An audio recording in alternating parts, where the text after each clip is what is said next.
Welcome to We Are Libertarians. My name is Chris Spangle. Thanks so much for joining us here on the program. We Are Libertarians is, what the heck was that? We Are Libertarians is a program where us group of friends sit down and we react to a video and talk about current events and life from a libertarian perspective. And I don't know what we're talking about, but I am going to mute Harry, his computer. But today we're going to be talking about Civil War, I think, right, Harry? Yes. All right. So he's got a clip for us to react to, and it is Tim Pool talking about Civil War. So we're going to get into that right after these words here on We Are Libertarians. And welcome back to We Are Libertarians, which is not only its own podcast feed, but also on the Chris Spangle Show feed. So if you're confused, that's what's going on. But We Are Libertarians is actually the original name of this podcast, not the Chris Spangle Show. And so we do this once a month. We get together on the first Saturday of the month in the early morning here. Well, not early morning for me, Harry. It's like late for me. I know. I'm moving around the house around 4 a.m. So this is really late. You know, I'm almost thinking it's lunchtime. 4 a.m. Why? It's better when you get up at 4 a.m. You can get things done. Your wife's asleep, the kid's asleep. Yeah. You can move around the house. You know, the world's asleep. You can get a lot of things done. Read a book, work out, wash the dishes. It's great. It's amazing. That is the voice of Harry Price, who has it all figured out. Also here is Rhinehold. How are you today? I'm doing all right, and I agree with him that time of day is when you can get things done. But I usually go to sleep after I get things done at 4 o'clock in the morning. So yeah, getting up early is fun for me. I'm normal. I go to bed at 11 and wake up at 7, usually 6 or 7. So welcome to the program. Again, this is We Are Libertarians, and we'd love for you to comment. If you're watching on the stream, leave us a comment on whatever platform you're watching on. If you're watching it later, make sure you subscribe on YouTube to the We Are Libertarians YouTube channel or the Chris Spangle YouTube channel, and make sure you subscribe in your podcast app. That does really help. Don't miss a show. And thanks so much for joining us. And we want to thank our patrons. You can join at We Are Libertarians. It's patreon.com/We Are Libertarians. Thank you so much. I've refreshed all that a little bit, went through, I do my spring cleaning every September. Harry, you've known for the last 11 years that I let things decay for roughly 4 or 5 months, and then I get really into things for a month or two. Yep. And I have my spring cleaning periods. Yep, which is really good to get things done, because you have the energy to want to do it. Yes. And you're going to I don't want to say burn out, but you're going to do a bunch of cleaning, and then eventually you're going to go to your winter break. You're going to hibernate here in a bit. Yes. And you have to, if you host a podcast or have any online brand, you have to at least once a year. It's like having spices in your cabinet. We had this can of ground dried mustard that my mom probably still has in her cabinet. And I was in high school. I was like, this is from 1987. Why is this in here? Oh, wow. And so it's easy you have to go through and throw things out based on their expiration date. I usually do that the last week of the year. And that's what you have to do with the podcast. You have to go and check and make sure your website's cleaned up and all that. So go check out the Patreon. We'd love for you to support us. We work on the value for value model, which means if you get value out of the Chris Spangle Show, Low Key Wall, We Are Libertarians, the Brian Nichols Show, all the shows on the We Are Libertarians podcast network, then please give value back. We put a lot of time and effort into this stuff. You help pay all of our bills, and it says thank you so much for helping us have insights into the news, and we thank you so much. So I was going to thank the patrons. Thanks to our $100 a month patrons, Jason Doolittle. We are here at the Doolittle Studios in person.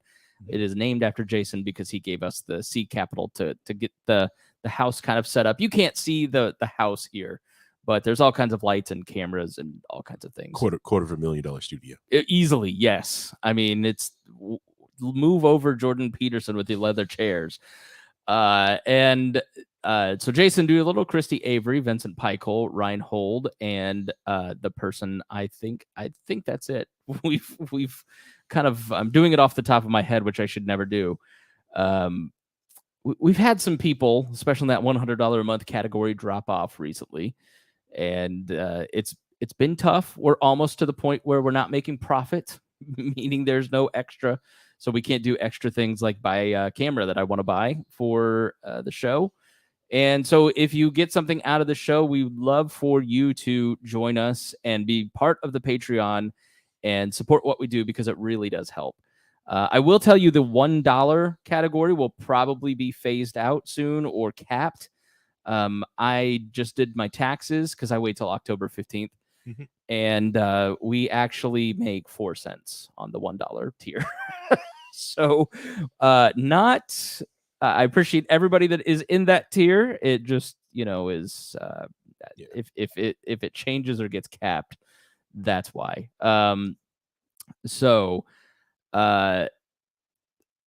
anyway, Matthew Durbin, I'm so sorry. I knew there was one person that was slipping my mind. So sorry, Matthew. Good dude. Just got married from Louisville. He does fireworks. Oh, nice. So he does all the fireworks at one of the colleges down there. And he said, I think he said this, but maybe I just dreamt it and haven't told him I want to do this. I want to do a parade. We are Libertarians float, and we have him shoot fireworks as we go down the parade. Oh, nice. What town will let us put a float up? With fireworks? Yeah. No town. But Absolutely. we don't have to ask for permission. Okay, that's fine. We can do the Fortville parade. Burn all the Boss Hawks contacts. Let's go to Newcastle, because we can get out of trouble there. Yeah, we do have Winterfest coming up, so we could burn those. I'm just saying, we could go to Newcastle, and he will help us light things on fire. Rhinehold, thanks for being here. You drive like an hour to be here. And you're $100 supporter. So you're a giving man. We always appreciate it. No problem. Thank you. You're wearing your Lieutenant Governor glasses.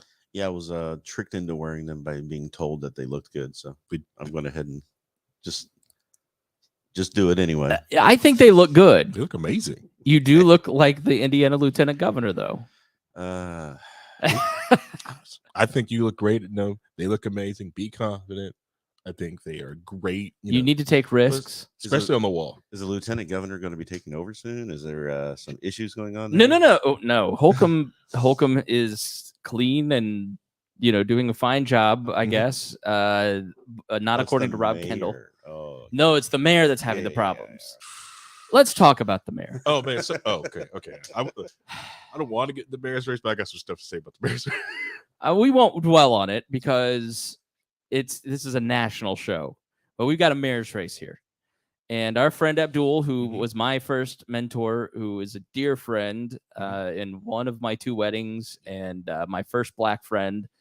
And he ran for mayor and he lost the primary because he was the liberal candidate, because he had supported positions that were sort of centrist, but basically he's pro-establishment and saying, look, in a city like Indianapolis or a state like Indiana, you need people who understand how politics works to actually do politics. Right.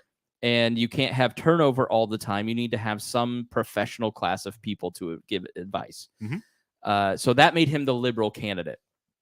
They went with a guy named Jefferson Shreve, who has sold a storage company business for $500 million and was willing to put $20 million into this race. He was going to spend $1 million in the primary, spent $6 million, and beat the pants off of Abdul. But he was the more conservative candidate. The guy's never run a race before. He'd been appointed to positions. And he came out as the conservative candidate and said he agreed with the Democratic mayor's plans to ban guns in Indianapolis. That is just the tip of the iceberg in all of his bad ideas. And every time the Democrat comes out with an idea, he says, yeah, I agree with that. It's inexplicable how this guy got in the race. And he's just now mentioning in October, where was the mayor during the riots in 2020? So we had riots here in Indianapolis. The governor calls the mayor of Indianapolis on Friday before the trouble started and said, I need legally to have the authority to send in the National Guard to help you. No response. The mayor calls him on Monday afternoon after a man had been killed, a valued, loved member of the society, of the city, local DJ, good friend to everybody that met. Chris, I forget his last name. It's not Ballard, that's the Colts GM, but he was shot and killed in the riots. He was just leaving a building Wasn't that Beatty? It may have been Beatty.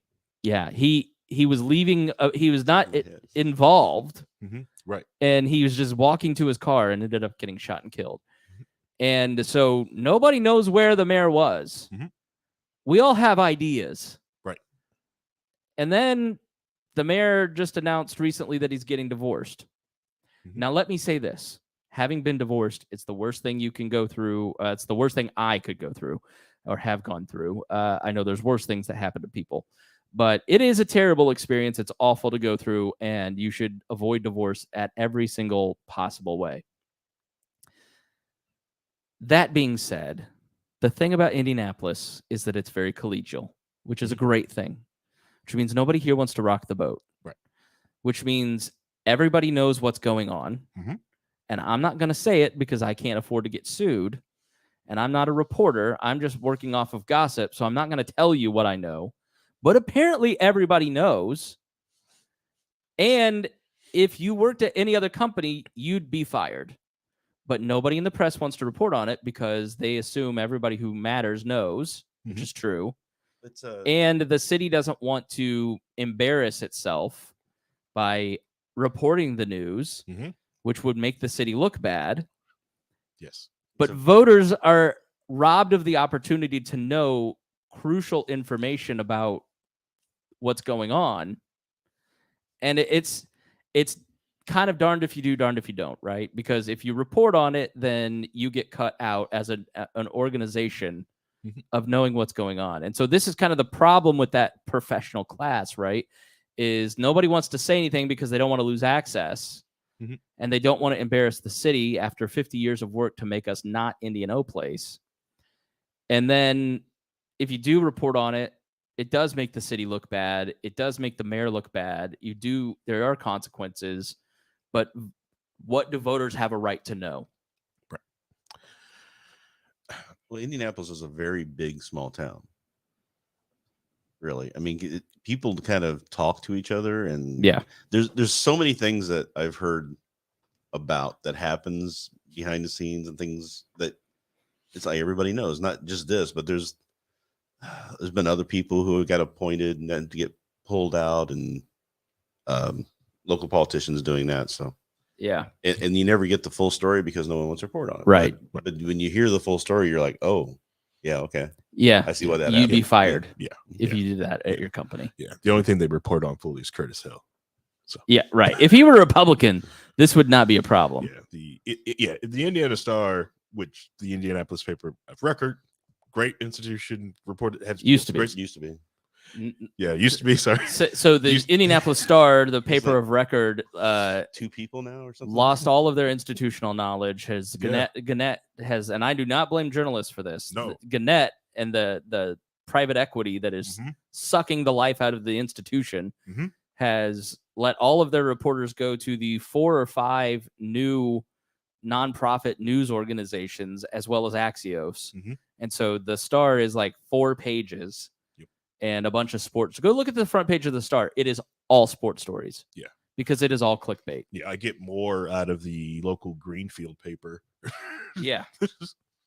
Even talk radio's gone mostly just sports now. You can't even get like actual talk radio in this town except for like maybe one channel somewhere. Yeah, that's the problem with private equity, and where a lot of it's the horseshoe theory, right? Where the left ends up meeting the right. And so you end up with Sohrab Ahmari and I don't know who the leftist would be, agreeing on private equity. But I don't think there's any, we'll have to do a show on it sometime, but there's no doubt that private equity, where this is a problem with capitalism in general, is that when profit is the main motive, what ends up happening is people become commoditized. Institutional knowledge isn't as valued as cutting the more valuable salaries. You end up hollowing out a great company, an institution, or in the case of our friend Woody, who we did on the cost episode, you end up killing his daughter because the private equity is trying to cut costs to make profits with the prison healthcare system through privatization. So that's where we really focus on civil society here on the Chris Spangle show is putting compassion first is important in instances where you need it. Right. Yeah. It's a centralized force at the bare minimum where you need to use civil society to cure problems. And then you need profit corporations to fund all of it. Yeah. And the government just being like that, just make sure no one's defrauding yourself, just more being the ref in the whole institution instead of like also manipulating the game, because a lot of the things with talk radio, stuff like that, it's just the federal government FCC also ruins it and gets in, and it's just a whole monopoly mess. Yeah. But the last local thing I do want to talk about, I actually met a Shreve supporter, first one of them. Really? Yeah. There's no signs anywhere. I've never seen a sign, and I really had to get this out of her talking. It took a while. It was at yoga too. Nobody is happy about this guy, and that's the thing. Like Abdul had raised like $100,000, and this guy raised $6. But if you looked at the report, Abdul had like twice as many people donating, right, as this guy. Yeah, but it's just cash. He's just got boat raced through cash. It's just how everything is. It's just like it's the same thing that happens to every time a libertarian runs. You're just gonna get boat raced on cash. You can have the better message, you can have everything else, but like, dude's got 10 mil. What do you have? Yeah. So I don't know. It's that's a decade ago we had a lot of like independent journalists at the local level. They unfortunately passed away or stopped writing. That bloggers that would they were absolutely despised. And that's the thing. You've got to have people in culture, society, wherever people gather. You've got to have sometimes the one person that everybody hates to push the ball forward. Right. And that's what the other thing with Abdul was running. I've met some hardcore lefties in Broad Ripple talking about, I don't agree with Abdul. I don't like him, but he's fair. All right. And I think he will at least put the city back on track. And I was like, okay, that's fine. Yeah. That's fair. That's how I felt about him too. I was like, yeah, I don't agree with him half the time, but he is fair. He's not going to make the city go down the toilet hole. Yep. So I'm only saying this stuff when I shouldn't be, just because hopefully somebody somewhere will start putting some pressure on journalists to do their job. Yeah. Well, that's Christo Spangle. But we'll see. Yeah, not Chris Spangle, it's Christo. All right. I don't know why you're doing this to poor Rhinehold, but it's not the first time. Your reaction video is the second time. Is who? We're going to react to a Tim Pool video. I enjoy watching Tim Pool's content. I find it because it gets me frustrated sometimes. Sometimes I agree with the man, but sometimes I get frustrated because I feel like he's also 10 years behind everybody else. When they talk about and they complain about things, I'm like, okay, you've seen this, but like, dude, you're well behind the 8 ball on this. Right. But he's been on this harping for the last few years, like 3-4 years, about the whole Civil War thing. Yeah, there was that image that Civil War time, Civil War starting, Civil War. Right. So like, and it's coming on to this fever pitch, which I said in his brain. Yes. Hold on, we'll get to that in this episode. Okay. Skip it ahead. All right. Skip it ahead. I'm trying to lay the groundwork. Sorry. And so all of the people in the comment section, when you watch it, it's all Civil War post. So this is a video from a month ago, right before Trump got the mugshot, right? So keep in mind, some facts have changed in the video. It's not him being completely wrong all the time. It's just more of like, facts probably hadn't come out at time of recording of this video. Got it. Rhinehold, got to be fair. He's already not fair. All that stuff has been known for years. Nobody just wanted to accept the facts. You have to be fair. We haven't really done an episode yet on the Trump stuff, just because I never had time to read it. But we are going to. I am working on it. You are well versed with the facts. I did this test on a Discord call with a friend, and we made it 5 minutes in. So especially when he started getting into I feel when he starts getting into the actual Civil War history, that you'll probably go on and rant to Rhinehold and I and go get donuts and come back. Oh no. Okay. Is it like I was watching some Christian YouTuber yesterday saying that the Civil Rights Act had created a new constitution and completely changed the American Constitution, and we're now operating under the new Constitution of the Civil Rights Act. And I'm just like, how do you have 170,000 subscribers being this dumb? How? We're going conspiracy. That's the thing. No, we're done. There's a guy named Joel Webben who looks like a discount Matt Walsh. We needed somebody on the network that is just like the biggest sellout ever to just pump views. I know. We need to. I know. We need Larry back. Where's Rimzo when we need him? Yeah. It's I think about that all the time, Rhinehold. Maybe I think I said it in chat the other day. I just need to sell out. I need to pick a lane and sell out. Because trying to be an independent person and think about things from my own perspective is... People want to hear the weirdest, craziest stuff. They want the Alex Jones. They want the...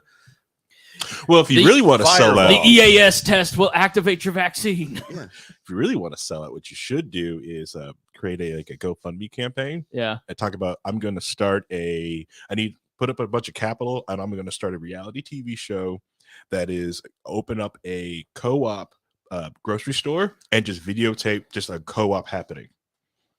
Fascinating. Red meat for all the libertarians who can't say co-ops happen. How does that make anybody mad? That's what you... Oh, it's the logical fallacies that happens with a co-op. When you start it's all fine and dandy when you've got your initial team and everyone's making money, and then everyone's have to take a decision like, all right, we need to hire some more people. Are there naked people in this? What? The co-op? Nobody's gonna just watch a live stream of a co-op. Oh, yes, they will. No, they won't. Oh, no, it's not a live stream. It'd be it's like reality. Yeah, reality TV show. Spliced together. Yeah, okay. We'll cause right, drama. Okay. Oh yeah, yeah. I just imagine like four hippies exchanging, bartering goods. You get money from the Republicans who say co-ops can't happen, and then you get money from the Democrats because you try to have it in put it in a food desert. Oh, okay, very good. You know, very good. Is there a mute on that, Rhinehold? Okay, all right. Got me half. Yeah, just a little. Maybe move it away from you. You're like Puff the Magic Dragon over there. All right, I guess we should start. I don't. I think like of all the like right wing YouTubers, I think he's like the least obnoxious. He's not right wing.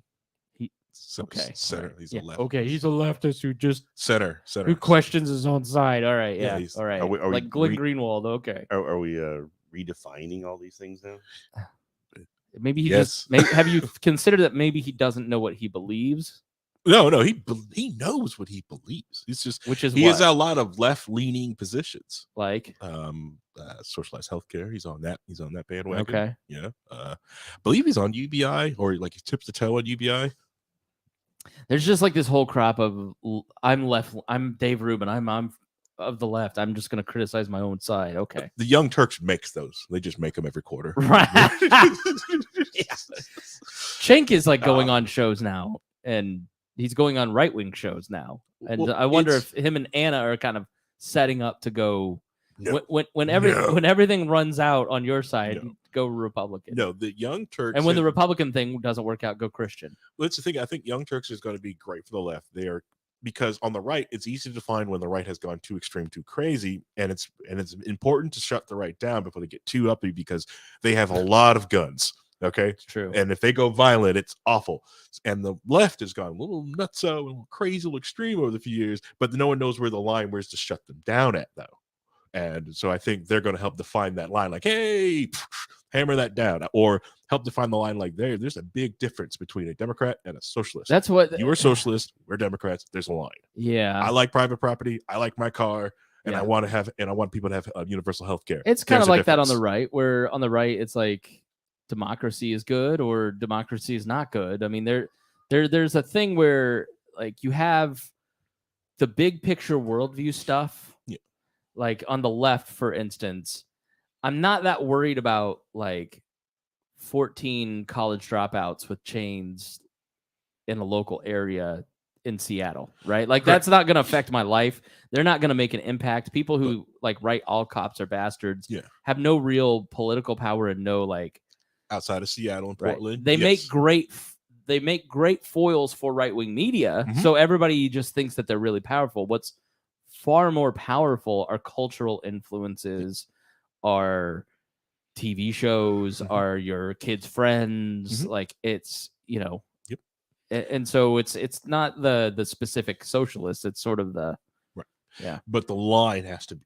Someone needs to draw the line because there's a lot. I think especially the Democratic Party has always been toying and playing with and hurting votes from socialists and communists, and just like the Republican Libertarian Party, like, hey, you guys are kind of nuts. So no, your ideas are bad and you should feel bad. But no, let's this would be a great video. All right, let's get into it. Right. You want me to add it in, or you got it? Here we go. Okay, you're just gonna do full screen now. Let's do full screen. Yeah. No, we're not doing that. We did a whole video about not doing stuff like this. And this video is I wasn't on that video, and I don't care. And this video is a month old, so we're not trying to steal views from Tim Pool. Should we do it this format, or should we do it this format? I like this one. So this month, the video is a month old. Not stealing views. Okay. This video's technically would be dead in the YouTube algorithm, basically. Right. Hold on. You need to come here. I can't come in there. I'm busy. My 4-year-old's in the other room. That's fine. All right. Let's hit play. Even MSNBC is now running segments warning. Even MSNBC is now running segments warning of civil war. Mehdi Hassan says Trump indictments spark threats of civil war, and it is not just talk. I've been talking about the threat of civil war for some time, and I want you all to reflect and think about where we are right now. It is not just Donald. Rhinehold does this thing. You can see it in the video. Well, we talked about it on Thursday's live stream. Rhinehold does this thing where he leans down and puts his head in his hands and starts rubbing his forehead whenever we play a clip of a right-wing person. No, it's not. It's not that it's a right-wing person. It's when they say something so stupid. Well, what did he say that was stupid? It's so this is wish fulfillment that these guys are putting out there. They want this to happen, so they're trying to get people. It's like, oh yeah, NBC saying this. Yeah, they're saying that you're reporting on people like you saying this. He's validating basically his point of view. It says it right there in the crayon. Look, yeah, look right there. Yeah, they put a crayon in there because there's threats of civil war, because people like Tim Pool have been talking about civil war for 2 months. I think they're just reporting on that. I think some level of civil war is totally possible, though.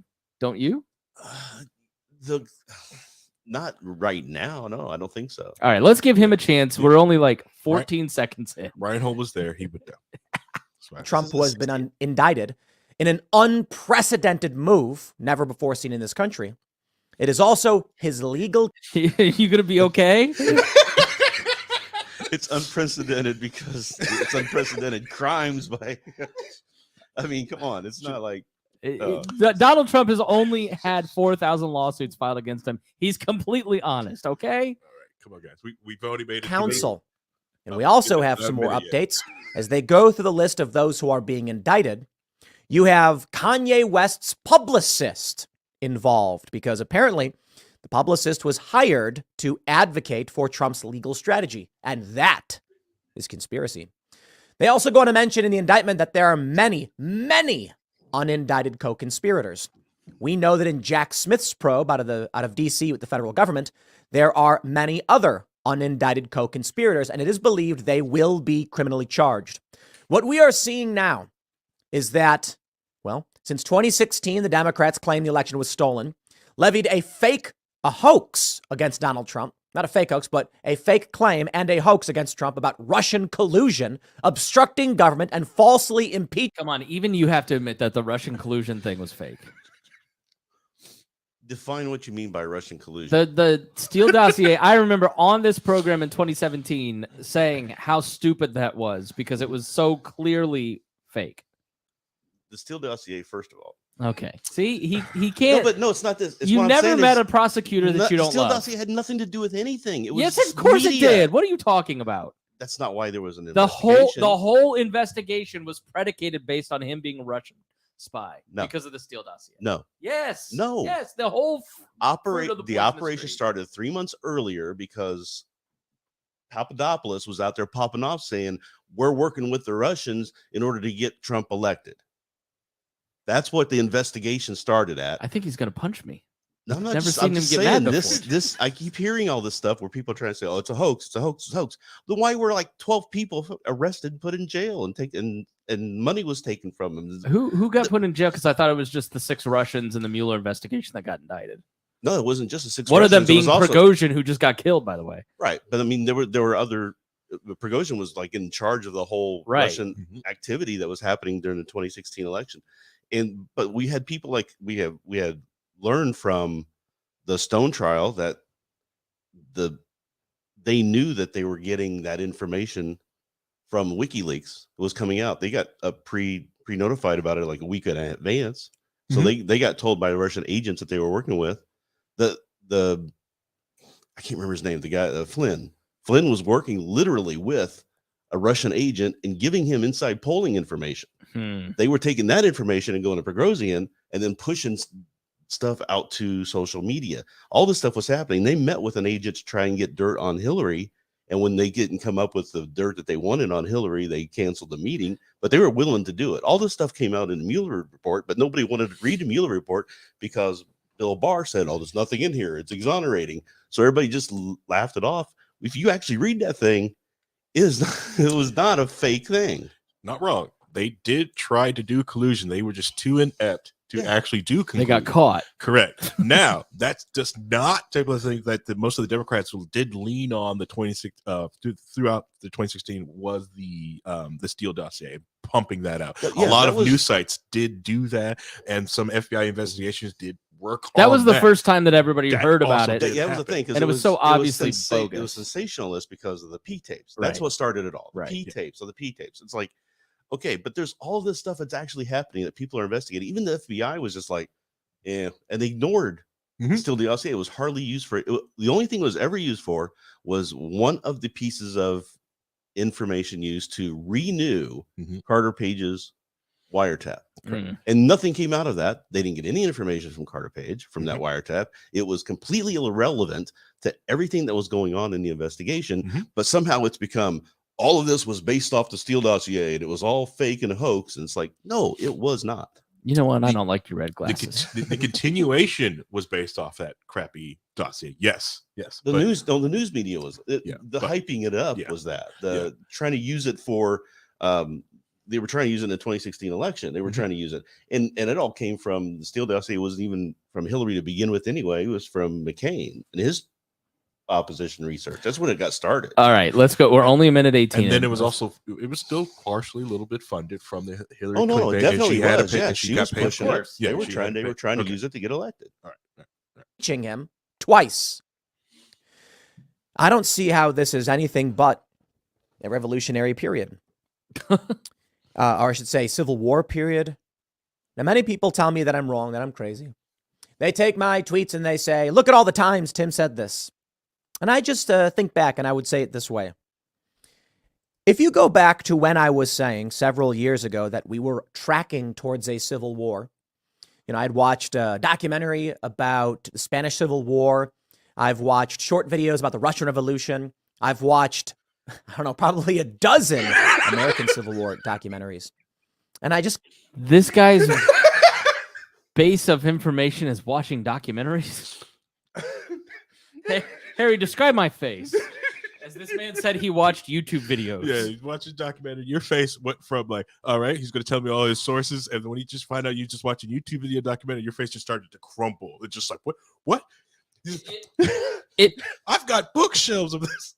It twisted into what? And look, this is why let he who is without sin cast stones, right?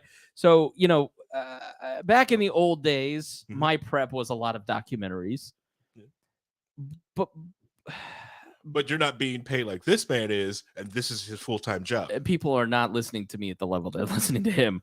But you know what I realized? If this was your full-time gig, you would give us a reading list on Mondays. Yes. What I realized in 2018-ish, 2019 was that my learning and base of knowledge was insufficient to do the program I was doing. And what ended up happening to this show, as I can tell the people who are still here, because we've lost a fair amount of people because I phoned it in for 2 years, was that around year 9 of the show, I realized the level of people that were listening to me and the level of responsibility that I carried with that. If people are taking what you say that seriously and that is like a heavy responsibility, and you better not half behind it like I was most of the time. Like when Greg was on the show, he was the smart one and I was the one that ran the podcast. And then when he left, it was like, I've got to actually start being smart. Okay. I've got to start like researching. Then we had that period, Harry, where I over-researched. Yes. But I realized doing that, how flimsy my knowledge was and how not going to college, not finishing my degree, never taking my schooling that seriously had left me with significant gaps. And it led to a major crisis of confidence in doing the show. And so what I have been doing since 2019 is taking some college courses, reading like a madman, 2 books a week, like investing in shows like History of Modern Politics that have set off.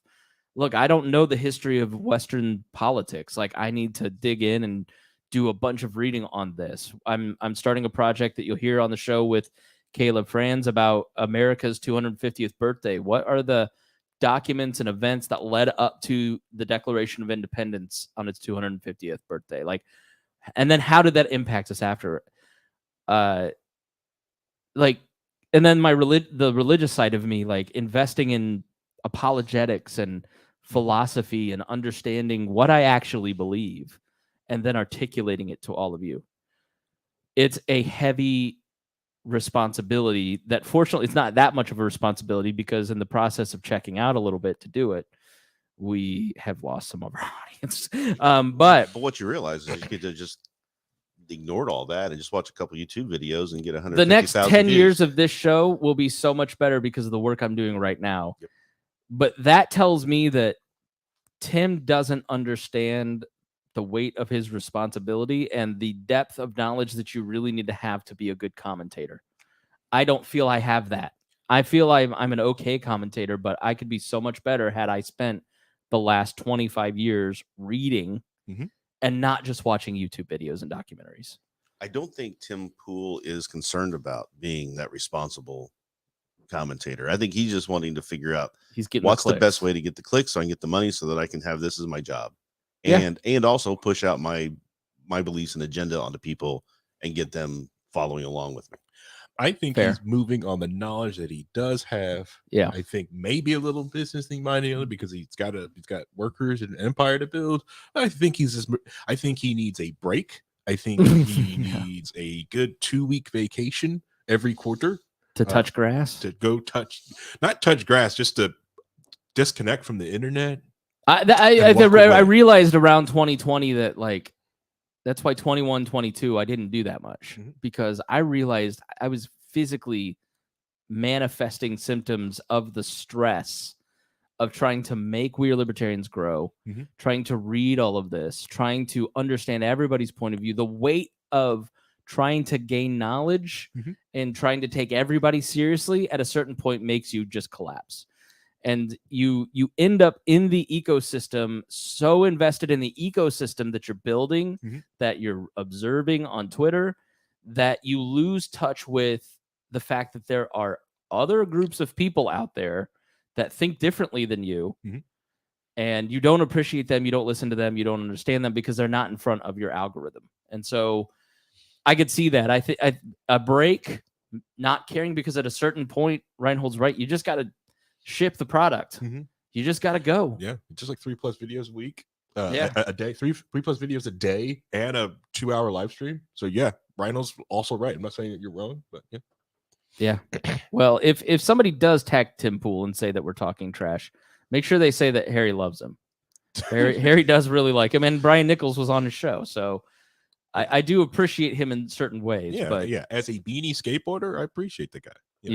I've watched his content a long different time, but like he also brings on people that I do respect, like Luke Radowski of We Are Change. Love Luke. I don't think that he's that crazy about the Civil War thing, but we're gonna give him his due, and then we'll talk about that, and I'll argue with that Rhinehold. Keep feeling like there are similarities. Of course, it's never the same, but there are many, many similar things. We have leftists. We have a Princeton professor. We have national security analysts, all warning of similar or the same things. And just yesterday, and this is before the indictment, Mehdi Hassan says Trump supporters' threats of civil war are not just talk. But I find it funny. Trump supporters' threats of civil war? Yeah, that's an interesting way to put it. Because this guy supports the actions of the DOJ going after Donald Trump and his lawyers and political consultants and publicists and advocates. But the warnings are real.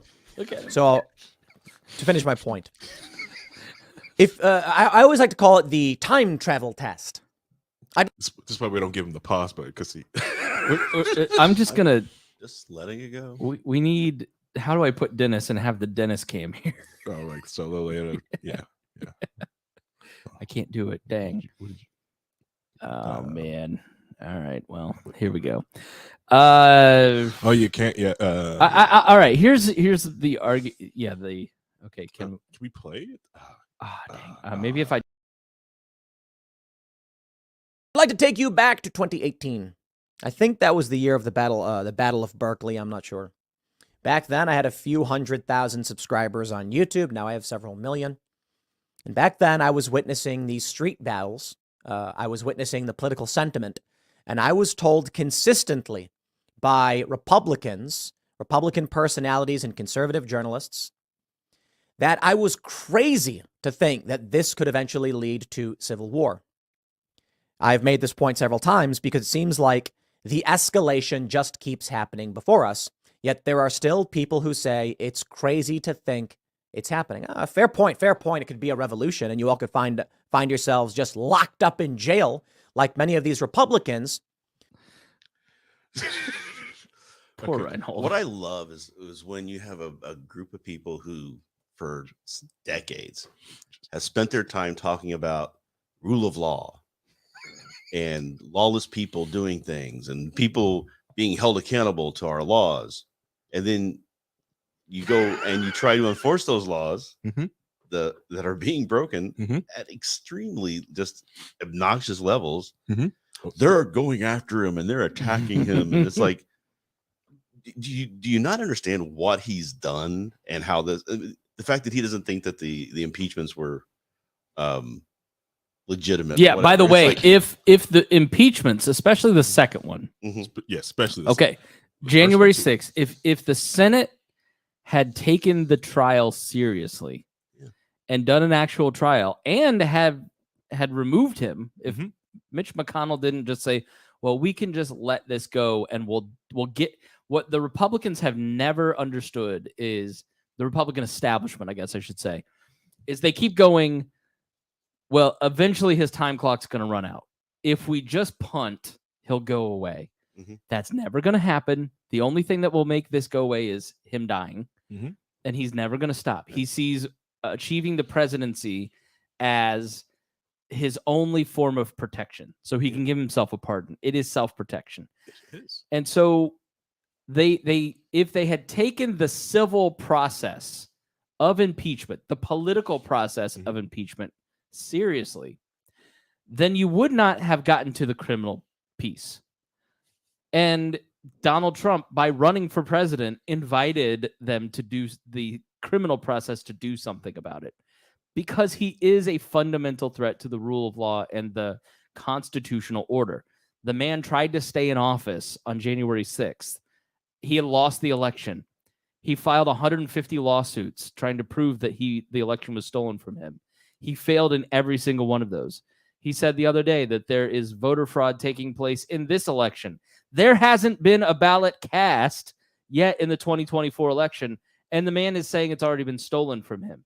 When he won in 2016, he said there was fraud and it was stolen from him. This is how he thinks this is his MO.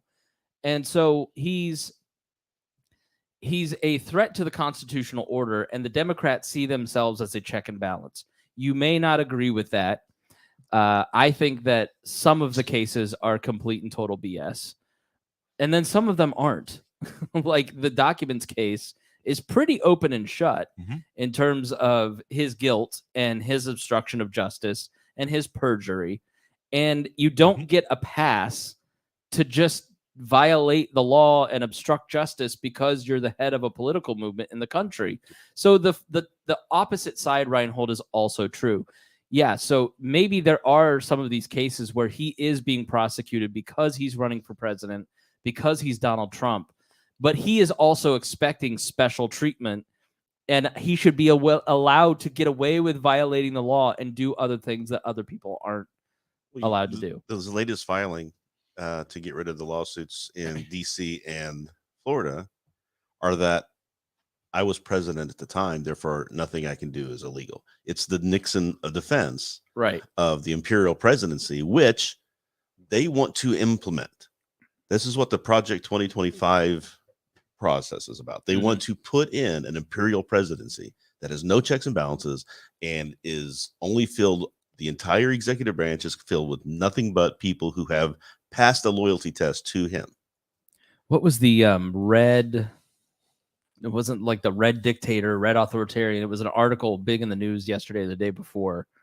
I'll see if I can find it. But basically, someone started documenting how all of these right-wing commentators are now talking about the need for a monarchy, which we in the libertarian movement have seen for years now, for the last 4 or 5 years. Is I mean, it's all coming from the Heritage Foundation. It's it's Curtis Yarvin feeding a young group of conservatives and libertarians.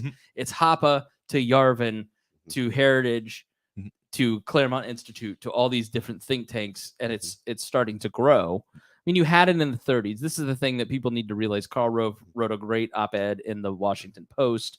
Listen to him on Dan Signeur's podcast, basically talking about how the country is in better shape than it's been in the past. We had 10,000 bombings under Nixon, right? Like, which we'll get to because I think it counters kind of, if you know history, I'll pull that up and we'll read through it. But Rhinehold's a great check when everyone was like, well, we've never been this violent, but it's going to get into, we got to get to the part of the video. I'm like, somebody's never read about 1968 before. How about Kent State? How much? And that's the thing is about Kent State, National Guard killed, 4 students. They don't talk about the next week, the National Guard killed more students at another campus. Okay, I didn't know that one. It was in Florida. And it's like, this stuff was happening. There were race killings going on. There were people killing people because of their race in the earlier 70s, late 60s, and it was really nasty for a long time. They didn't have that in Forrest Gump. I don't know. All right. What you do is keep playing this Panther Party. Ruin this Panther Party. There you go. Who were slated as alternate electors. They're now being accused of being co-conspirators. So you've got Democrats in all of these states going after anyone who dared to oppose them.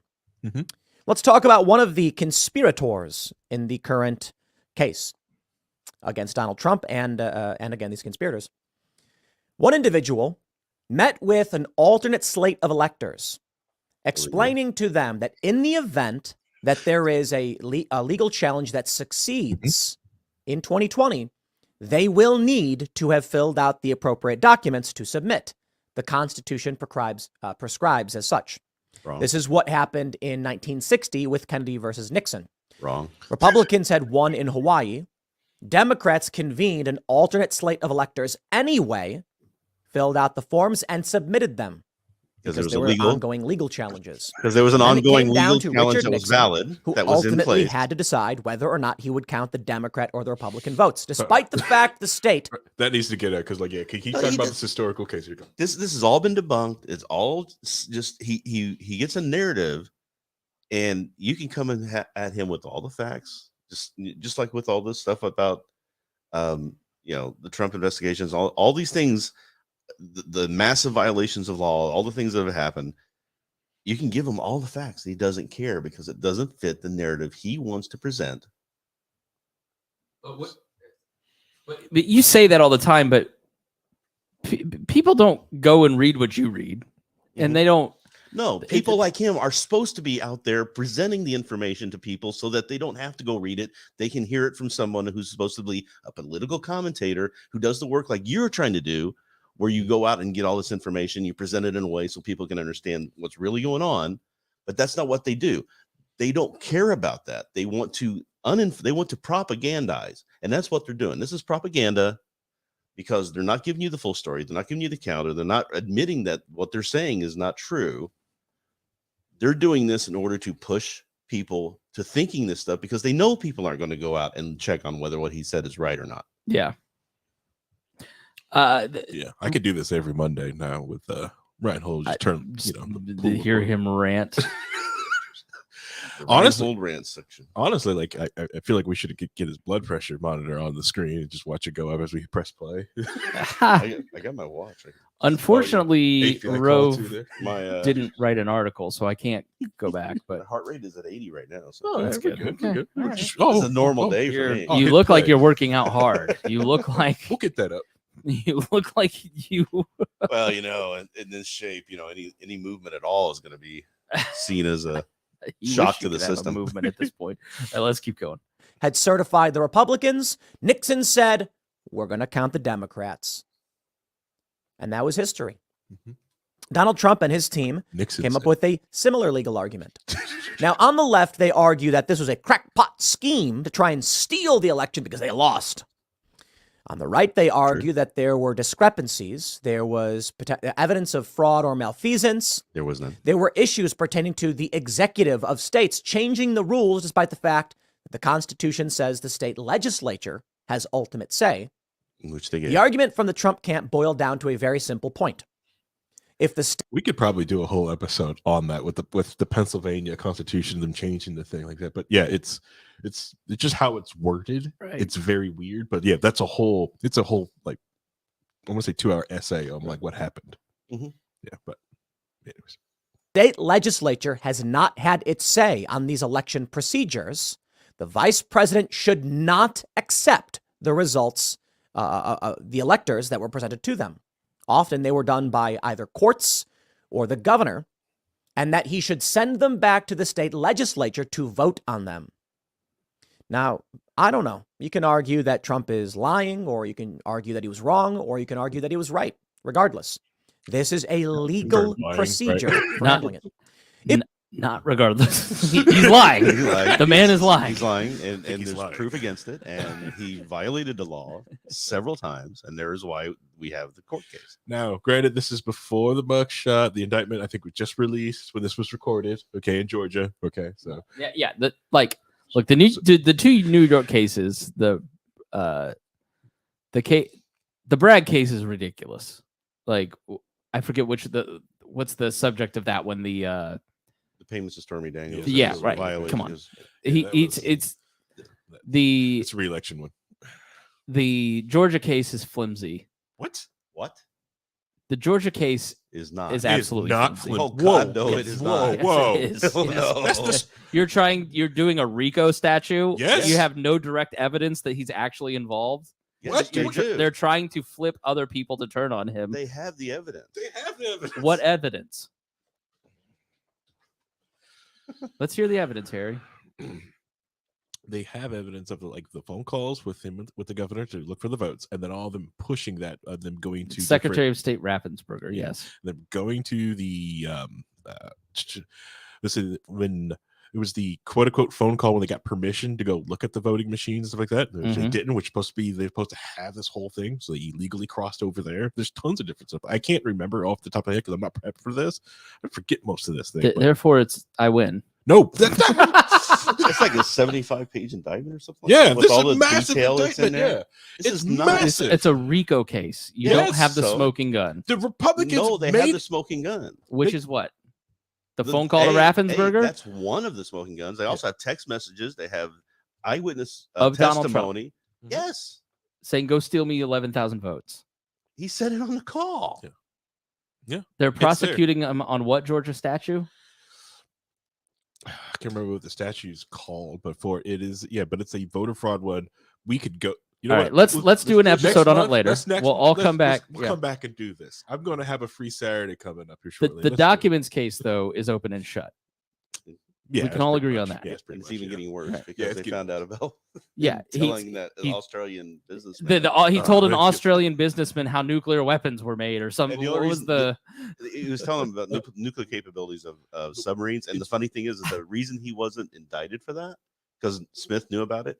I think the reason he wasn't indicted for it is because he was wrong about the that's funny stuff. He told him the wrong information. It's worse than the nuclear warhead. It's the nuclear submarine. Okay, it's worse. Yeah. Submarine capabilities. Yeah, weren't they trying? Most countries can't do the nuclear submarine. They can't do it. No, they can't do it. Yeah, it's always the cover up. It's the crime most like the burglary for Nixon was second rate. And he didn't even need it. He won in a landslide in 72. Yeah, the reason why that burglary happened is because the Democrats had information on a specific person, a Republican, and they wanted about him in an affair and his wife and etc. It was a whole thing. They wanted to get that information out. That's the reason they broke into that. Right. But Trump continuing trying to destroy evidence, move evidence, lying to prosecutors, asking all the people in the case to lie about it, like that stuff is open and shut and against the law, plain and simple. Yes. So I think you can argue, look, if you're Tim Pool or you've watched Tim Pool and you think everything he says is right, or you're a Trump fan, like you look at it and you go, okay, Chris Spangle is going to give you the argument that Georgia and the 2 New York cases are meant to punish Donald Trump for running for president. Disagree. So fine. New York, maybe. Georgia, no, disagree. And then, but the stealing of documents when you were, well, Joe Biden did it. Well, what Joe Biden and Mike Pence did is return the documents immediately. They didn't try to argue that the documents were theirs. They didn't lie to investigators that they had them, move them, text people and threaten witnesses like you. And attempt to destroy evidence by destroying the video camera feeds and the server. They tried to destroy the server, realized they couldn't do it. Right. Somehow that room got flooded. Hey, but the timing of it all is suspect, Rhinehold, isn't it? Hey. According to my IRS auditor, that happens all the time. My basement gets flooded all the time. Your guns and your tax returns are all flooded. All gets flooded. My boat has many holes in it. You've got a boat in the basement downstairs. I thought that was weird. That's the thing that I run into is like the timing of it all is suspect. Well, no, because the process of trying to like I've done shows on it. It takes time to investigate. A big piece of the problem with go back to the bail bondsman that I talked to from Houston. The reason that so many criminals are back on the street and allowed to murder again is that it takes a long time, thanks to COVID backups, now to get people through the court system. Right. And judges aren't necessarily going to make an exception for Donald Trump. So an investigation takes a year at least to work on, especially a very complicated investigation with a criminal enterprise as big as Donald Trump's. And so it takes time for those investigations to work their way through. It takes time to charge them, to get them arraigned. And then a few months later, like when somebody says there's a timing issue here, I hear that person saying, I don't understand how long the criminal justice system actually takes for most people. Most of them don't understand how it works at all. Right. Yeah, exactly. Bingo, bango. It's when people talk about, well, Putin didn't invade Ukraine during Trump because he was afraid of Trump. No, it was right after the world pandemic. Countries are broke. They're trying to rebuild. It was the only time that he could because no one expected the United States to start dumping billions into a country. Yeah, that's Franklin Foer wrote in his book that I think he interviewed Putin or Putin did an interview that he reported on in the book. But he's basically saying, why did Putin wait till Biden was president? Angela Merkel had left. They had a weaker, newer prime minister. He knew at that point that the French president was very weak. We see the riots constantly happening in France. You had Brexit had thrown Britain into chaos. Correct. And then you had Biden. Biden, he was actually impressed when he met him in person, and his words to him when he walked him up on stage were, wow, you look better than I thought. Hilarious. But he saw him to be more robust, but he didn't think that Joe Biden had the political capital to do what he's done in terms of funding. So he saw weakness across the board. It wasn't about Joe Biden per se. There was a piece of it that was that way, but and that was his calculation on that. And the United States just shaming the other EU countries to also donating and putting things up, which they still haven't done enough. Right. This is their they're doing higher GDP. So what? Than we are. Yeah. Do more. Percentage of GDP that they're giving is like twice the what we're giving. Good. Make it 3 times. No, it's fine. But what I'm saying, the other thing too is that have you heard this week? Putin gave an interview saying, or his minister of whatever, gave an interview saying that their calculation is that the West is getting tired of this. The people are starting to say they don't want to support it anymore. And as soon as they do, we're going to be able to go in and finish this up and get that country back where it should be with us, because it's never technically not USSR. That's so going to happen. all that Reagan did, no, it's not going to happen. If we fucking help Ukraine, they won't happen. That's Western democratic countries don't have an open checkbook forever like Russia will. That's the problem. Russia's not. Why is the Taliban still in charge of Afghanistan? Russia does not have an open checkbook. I've been hearing about how broke they are for a year and a half now. They just had to pull their navy off of Crimea because they were getting their navy was getting destroyed by a company that doesn't have a navy. Yeah, they're getting gassed up also by China, so that they're also. Right now, the sanctions are also helping Russia's economy. They're not having to interact with the rest of the marketplace. The worst thing that can happen to Russia right now is to drop the sanctions. Their economy won't be able to take the hit. Yeah, an influx of. But they'll never do that. Oh no. We're just going to continue. That's a terrible way to take. We're just going to continue the sanctions and let them continue to build an alternative economy that will end up fucking us in 10 years. No, why would F us? Who's their biggest ally? China? Ooh, they. Good luck. Brazil, they can't get up. Yeah, Iran. Yeah. I've just been hearing for 10 years that China's about to collapse, Russia's about to collapse, North Korea's about to collapse.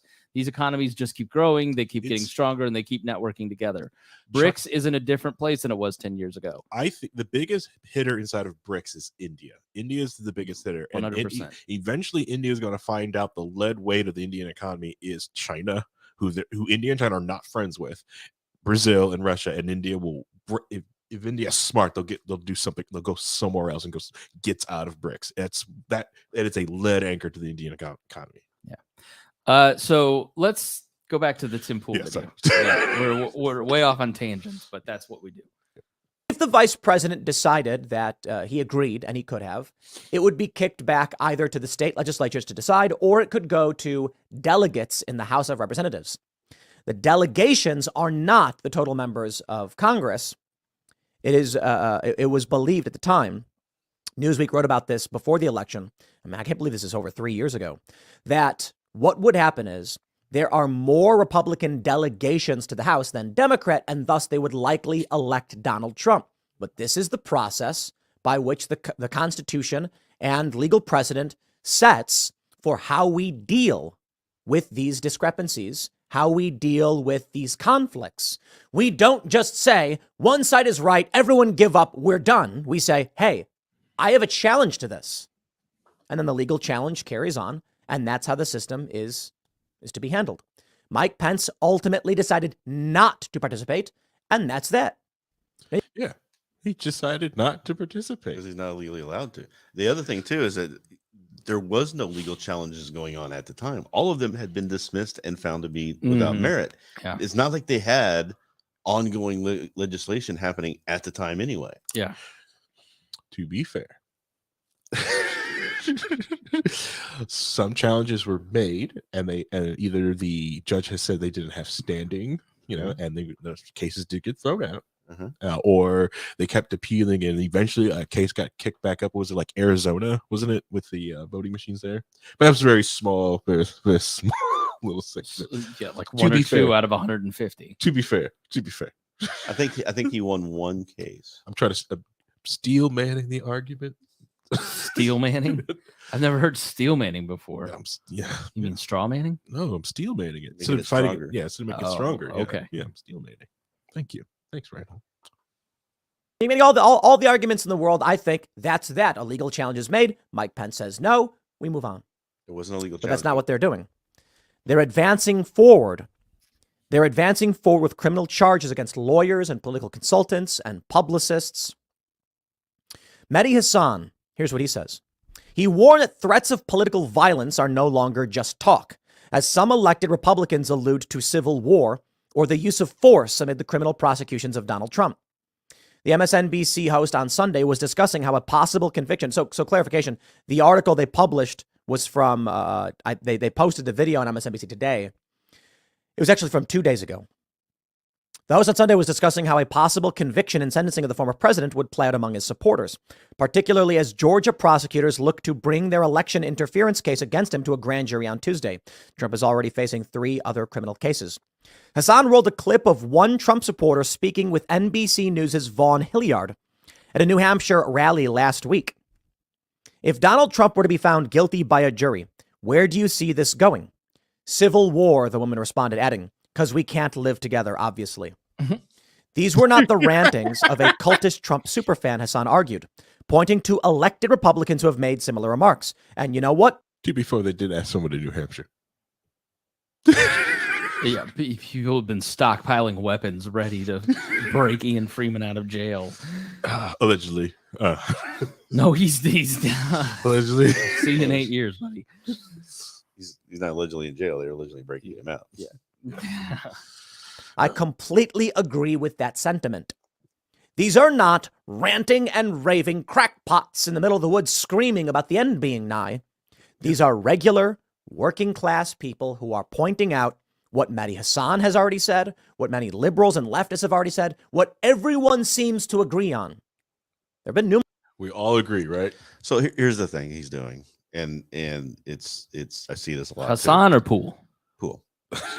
Because And it's on in a way. I mean, the editors, editors podcast No. of National Review the other day was talking about the exact same things that these 3 are talking about. What they're doing is they're talking to people and saying, what would happen, and they say, well, we fear there will be a civil war, because they keep getting told there's going to be a civil war by all these people. So yeah, they're going to start saying that's what I'm afraid of. I'm afraid that's what's going to happen, because they're getting told that's what's going to happen. It's a cycle. But isn't that what Poole's really saying? Is that if we don't kind of get it together, like civil war is going. I don't feel like Tim Pool is saying I want a civil war. I feel like Tim Pool is saying if we don't fix some things, we're going to have a civil war. You watch him. Is that a more fair? That's his thing. Is like he doesn't see like an off ramp to a lot of this ramping up of both sides. Because I agree with that. Part of the problem is that he is one of the facilitators of that whole mindset. In what way? He sees it as being all Republicans good or all Democrats bad. That's what he's been saying about this whole thing. No, that's not fair. That's what he's in this case is what I'm saying. Okay, all right. Like, just say because a lot of times Trump can do no wrong. No, he talks about how Trump can do wrong. Sometimes, a lot of the times, he also says, he just despises Republicans. He says they're useless. He only despises Republicans and thinks they're useless when they agree with Democrats or let the Democrats get their way. Right. He also likes the Mises Caucus. My point is now made even. Why did you think that was? Why did you think that was going to help with him? I really just wanted to give Rhinehold a But you know what I'm saying? I really think a lot of this is, and he's been harping about this for years and years and years, right? It's like when you say, "Oh, there's going to be a recession next year. Yeah, there's going to be a recession soon. There's going to be a recession. Yeah. There's going to be a recession." People start saying, "Well, I think there might be a recession." They start pulling back. It generates its own reality. Yeah. If you keep on it enough. Yeah, I really feel like Sitch and Adam always talk about this. Like we're going to end up LARPing ourselves into a civil war. He definitely wants to make himself right. Yeah. He wants to be right. He wants the thing that he has, the flag that he's planted his hill on to pan out. That's where I would say, yeah, you're right, Rhinehold, in that you have to be careful with it. Yeah. But I don't think he's that wrong. Hassan's not that wrong. And the editors of the National Review are not wrong when they say we're in a precarious position. Yes. And when you have a left that obviously will burn down cities. Yes. I don't know what's going on in Philly. I don't think it's politically motivated, but you have people in cities that are willing to burn themselves out of their houses. Yep. And businesses down. And then you also we've gotten to the Kyle Rittenhouse point. Mm-hmm. You know what the editors on the most recent one, because I listened about the Kevin McCarthy stuff, and what they were saying is was actually pretty grim, in that Donald Trump's not going to win again because he isn't going to get more independents. You may have a situation like Hillary where the black base specifically stays home. You see the massive erosion of the black vote, and there isn't a Democratic presidential candidate that can win without black women. You see what's happening in Chicago. the Chicagoans are getting pissed off because they've been dangling the keys of reparations in front of black people for decades. And then there's like, well, just one day you'll get your money, just keep voting for me, you get this money. And then they have these the migrants come across the border and they're going to get some housing, money, jobs, and so they're like, so you're going to give it to them? They're not U.S. citizens. Yeah, and that's what happened in Germany. So that's why Germany started the ADP party. Is East Germany is still very poor compared to West Germany, West Berlin, I mean. And so the immigrants were all settled into East Berlin in the projects. And so the poor Germans there were like, the F? What do you do? Correct. Which radicalized East Berlin to become more towards authoritarianism. But which is it's almost like at the history rhyme. I think I'd be looked at modern Germany right now because that side of Germany is still not as rich as the other side of Germany because of 70 years of communism. And let's just some of the stuff like I've been learning more about Germany. It's like it's kind of like effed up little place. It's lots of weird stuff. Go back to Asia. It's almost more stuff going on. It's a little safer. Well, so let me finish my point with the editors. What they were saying is that you may have Trump win because enough Democrats stay home, but he's not going to increase his vote total. He's got his base. He may even start to shed in the. This is what Rove was saying, is that he could see someone coming in and taking Biden's place, because if you remember, LBJ dropped out after New Hampshire. He dropped out the election year in '68, which Hubert Humphrey came in, RFK came in, but first there was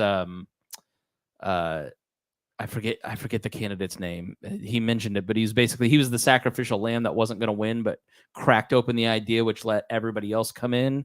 And that could happen to Biden still, because he promised to be a one-term president and be a bridge builder, and he's trying to be a change maker, and there's resentment on the Democrat side. But then he said on the Trump side, when you look at his numbers, and I'll put the link to this podcast, both of these, because I thought they were interesting.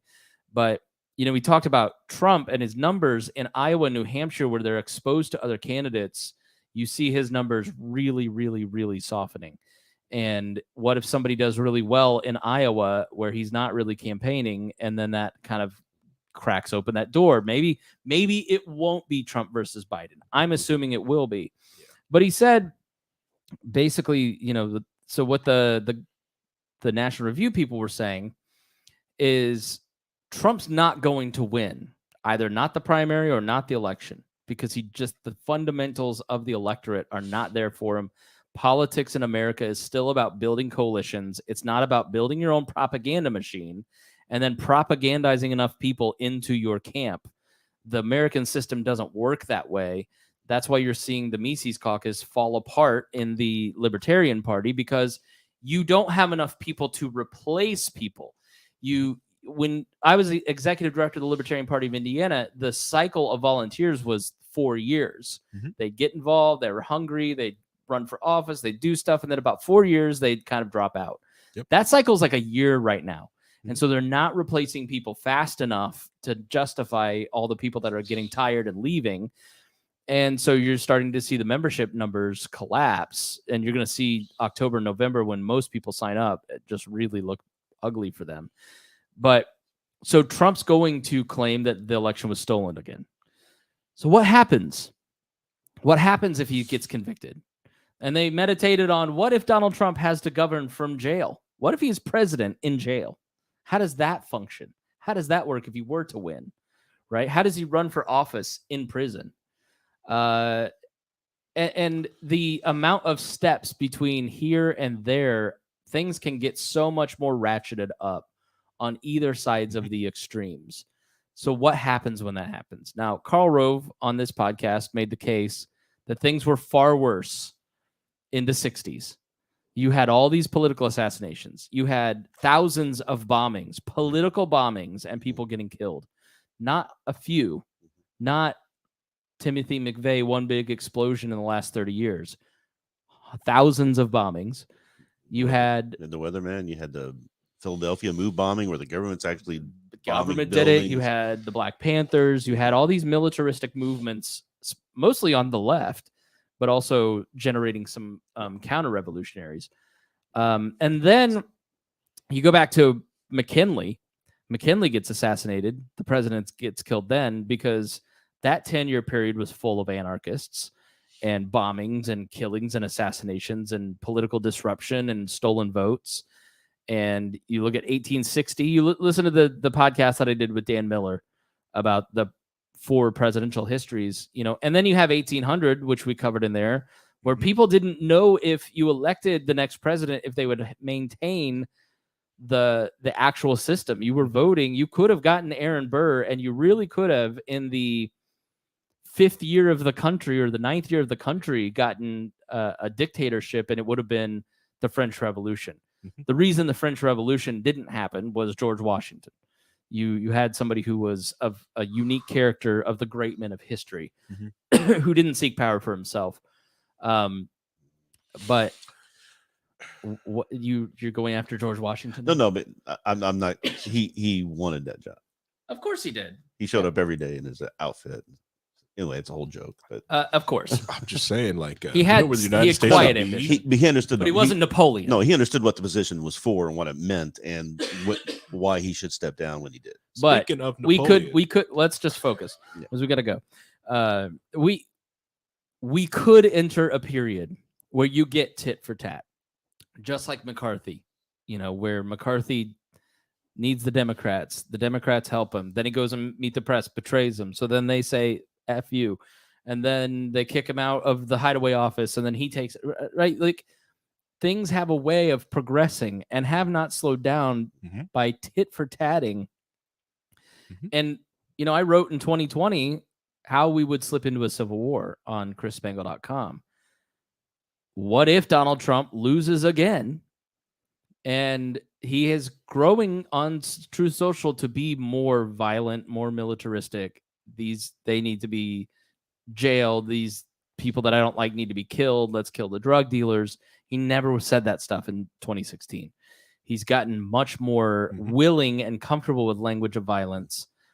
What happens if he does start calling for violence from his prison cell, right? What happens then when he gets locked up because all these people think that he is being unfairly prosecuted? Because they don't have access to information. They have access to information, but they don't consume the information that you do. He's in jail. He's lost the election. You've got his acolytes on social media constantly spinning this stuff up. 20% of police forces in the military are with him. So when there is actual shooting and violence, 30% of the police department just doesn't show up to help because they're not on the right side. Yeah. They're liquidating his assets in New York, so he's going to have liquid cash. Right. So they want to go after Mark if he's forced to sell. I look at this and I go, money. I don't feel like it is all that crazy to think. Now, would we have a civil war where you'd have a sixth of the country dying like in the 1860s? No. But could we get to the place of the late 60s, early 70s where there's political assassinations? We've already seen that attempted. Steve Scalise, Gabby Giffords. Now, these were wackadoodles, but you just need a couple wackadoodles to get, now, copycats. And if the economy gets bad enough, I just don't see a lot of these guys with Punisher signs on their trucks going, you know what? I don't like my F-150. I don't like my family. I don't like my house. I don't like the $500,000 I make running my lawn care service. I'm ready to go start shooting for Donald Trump. I just don't think those guys get there. But if the economy were bad enough, maybe. What I think you see, and you've seen this since the Civil War, you've seen periods of unrest, people getting violent, people throwing bombs and everything else, and then there's a cooling off period. Better heads prevail because society just doesn't want that anymore. As a whole. So the society as a whole is going to start clamping down on it, making it untenable to keep doing that, getting those people put in jail like they did with the weathermen. They're going to start pushing back against this.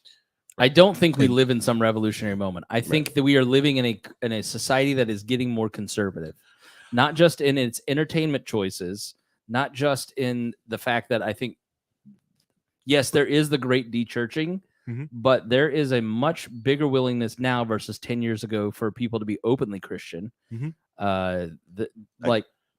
I think people are getting more conservative as millennials get older, have stuff to protect. Yes.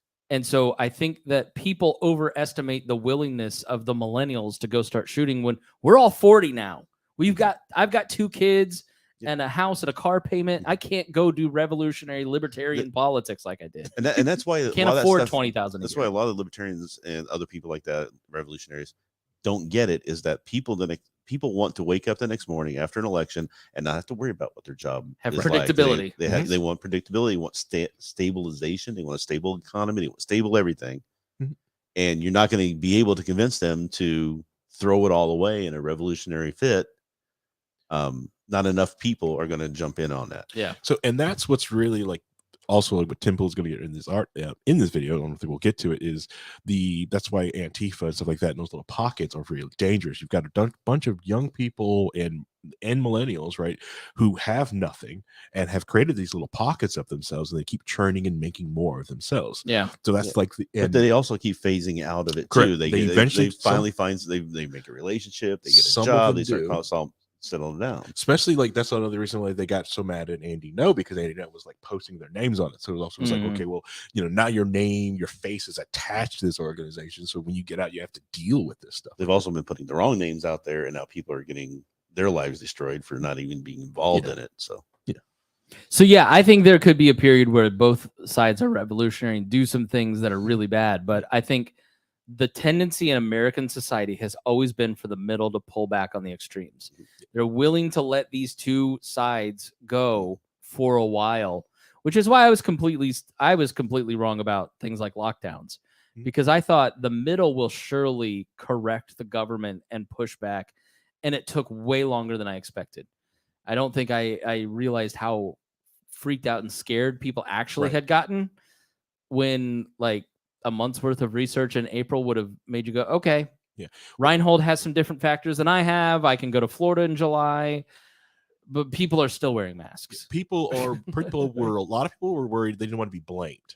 No one wanted to be down on history like, well, you're the person that did that. You did this. What ifs? I don't want to be sued. Some people were also just drunk on power. Imagine being like just the health person for the county and going like, I can control who's open and who's closed. I have that power. Well, I think the incentive structure is not as much that as like, all right, why did Greenwood put orange construction fencing in April around all their playgrounds? What if 6 months from now, I'm the cause of people dying? I don't want to be in that position. And so that's the calculation for most. But yes, there are the petty tyrants who go, you know what? These people who are being uppity, we need to put the screws to them, and they need to understand that the government, when it tells you what to do, you obey. Like, there's definitely a piece of that. We saw that. There's no doubt about that. We have got tons of videos of people alone in stores, like trying to put their stuff online, get arrested. Like, no, you got to close. Or the guy who's on the beach by himself, and the police go and arrest the man. Yeah. If we don't make an example of you.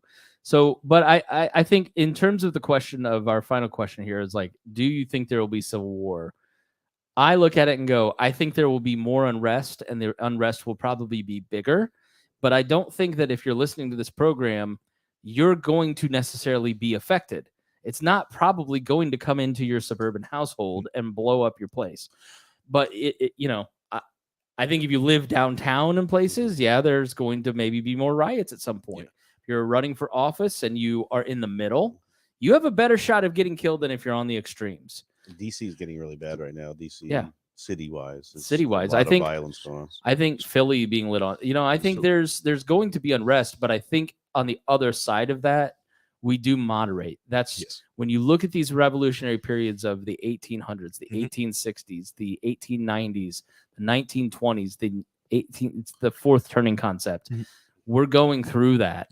But on the other side of that is a period of stability. As long as they don't default on the debt and completely collapse the economy, they'll get a hold of it, right, guys? Yeah. It'll be fine. Honestly, I think back to Georgia is going to probably light the path forward. Is the RICO case. against Trump and the RICO case against the Antifa members for Cop City, of showing people of like, because a lot of the hangups of a lot of these like these roving gangs, a lot of things you like to do is basically cast like dispersion. So it's really hard to find someone because, you know, you're going to arrest somebody who's wearing black jeans, a black hoodie, you know, well, how many people look like that? You know, it's kind of hard to get them, but if you can get them into a conspiracy, you can go ahead and get that whole gang and just wrap them up. Now, I hate that law because it does get some people unfairly, but it kind of does gut out a lot of that violent stuff like real quickly. It's something the Republicans built up in a lot of different places to go after the mob, or in Atlanta to go after gangbangers and stuff like that. And it was getting used against Trump and these Antifa members in the woods for Cop City. Giuliani was the biggest, you know, pusher of the RICO statutes back in. Ironic. Rhinehold, Civil War or not? I don't think we're going to see a civil war. I think we're going to see we're on an apex right now of violence. I think after the 2024 election, there will be fallout, and then it will start to go back down. Yeah. All right. Thanks everybody for joining us. Harry, good video. Thank you so much. We didn't even get to half, did we? No. Did we break the Discord record? You said 5 minutes in, right? Yeah, 5 minutes in. Yeah. We got 8 and a half minutes into this. Yeah. Because there's a real spot section that's coming up, but if we touch it, another, because it's going to talk about Article 1, Section 3 of the Constitution, and oh man, that's just going to send me the video, please, and I'll put it in there so if people want to watch, they can. Okay. All right. Thanks everybody. Paul says 8.5, 2 minutes, too much. You know what? We make fun of Rhinehold here for being annoyingly progressive. Mm-hmm. Paul is taking that title. First off, Rhinehold argues from, look, you have your smug points, but I find when we're arguing, you're just, no, that's not true. Here's why I think that. Paul is mocking. Yes. And it's not and I don't mean that as a compliment. I think he just, you know, we always joked about how Rhinehold is trust the narrative. Rhinehold never met a prosecutor that he doesn't love. But you have trained, Paul has spent too much time around you because he's like your little acolyte running around acting the same way. Get that photoshopped up. He's the sis, they always two they are. Never talk to me and my little progressive again. Yeah, I needed a Sith. Rhinehold and Paul says, I'm not progressive. I just have a low tolerance for Tim Pool. And it's because he's right. You perceive him to be right wing. You don't like anything right wing. That's the reality, Paul. I don't like Tim Pool. I think he's irresponsible, but I mean, just a bad person. I don't think he's a bad person. I think he's. I don't feel like he's a bad person. I don't think he's a bad person. I wouldn't. I get that feeling from him. Just Matt Gaetz.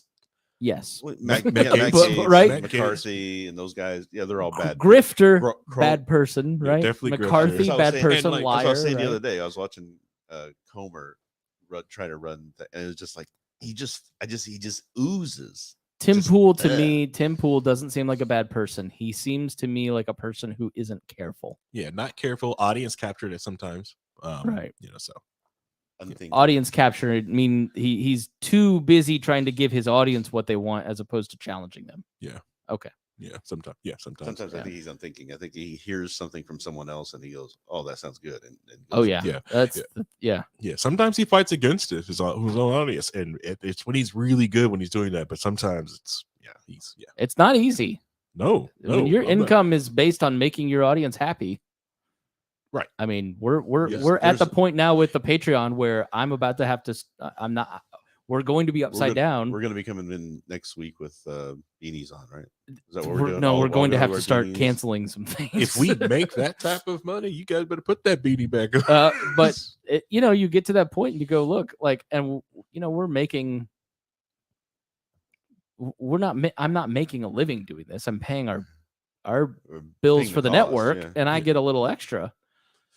But, if you were making your entire salary off of it, you better believe there'd be that incentive to never really challenge your audience. You'd be a prisoner of your own success. Of I need to make sure they're happy. For sure. So, all right, fellas. Thanks so much. We really appreciate it. Thanks, Rhinehold. Thanks, Harry. Thank you, audience, for being with us. We will see you again next month here on We Are Libertarians.